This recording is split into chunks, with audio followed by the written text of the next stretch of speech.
Connais-tu le don d'équité? Je t'en parle juste ici. Bonjour, mon nom est Cathy Lebarbé et aujourd'hui, je te parle du don d'équité. Le don d'équité, en fait, c'est une sorte de mise de fonds qui provient, en fait, de la personne qui te vend la propriété. La propriété doit appartenir à un membre de la famille immédiate, donc père, mère, grand-père, grand-mère, et cette personne-là veut vendre la propriété. Et si je donne un exemple pour expliquer comment ça fonctionne, si, exemple, ma grand-mère vend la maison 400 000 $, elle vaut ça sur le marché, et elle me dit, Cathy, je te la vends 375 000.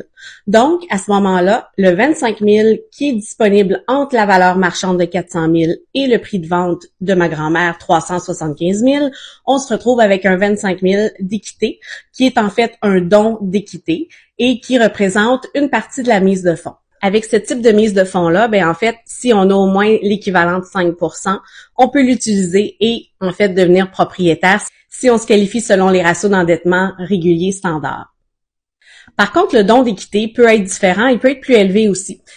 Dépendant de chaque situation, le don d'équité peut être plus élevé aussi que 25 000 $ ou qu'un montant X.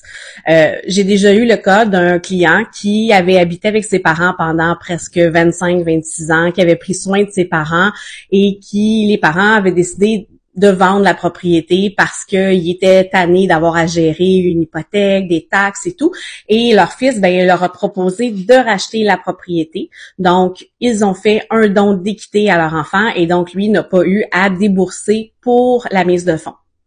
Un autre bon coup avec le don d'équité, quand on rachète de nos parents, en fait, on a souvent, et là je dis bien, ça dépend de chaque ville, mais on peut avoir une exemption au niveau de la taxe de bienvenue. Donc ça, c'est à vérifier ville par ville, c'est selon chaque cas, mais c'est super intéressant parce que ça fait une belle économie. Ce qui est important de savoir avec le don d'équité, c'est que le prix de vente et la valeur marchande de la propriété, c'est des données qui sont importantes.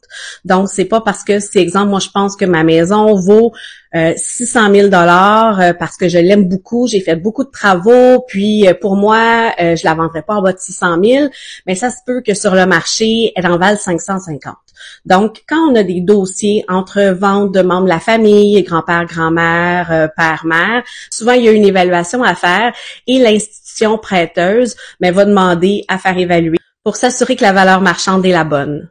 Avec l'économie actuelle, on le sait, c'est de plus en plus difficile de devenir acheteur d'une première maison, puis même des fois d'une deuxième ou d'une troisième.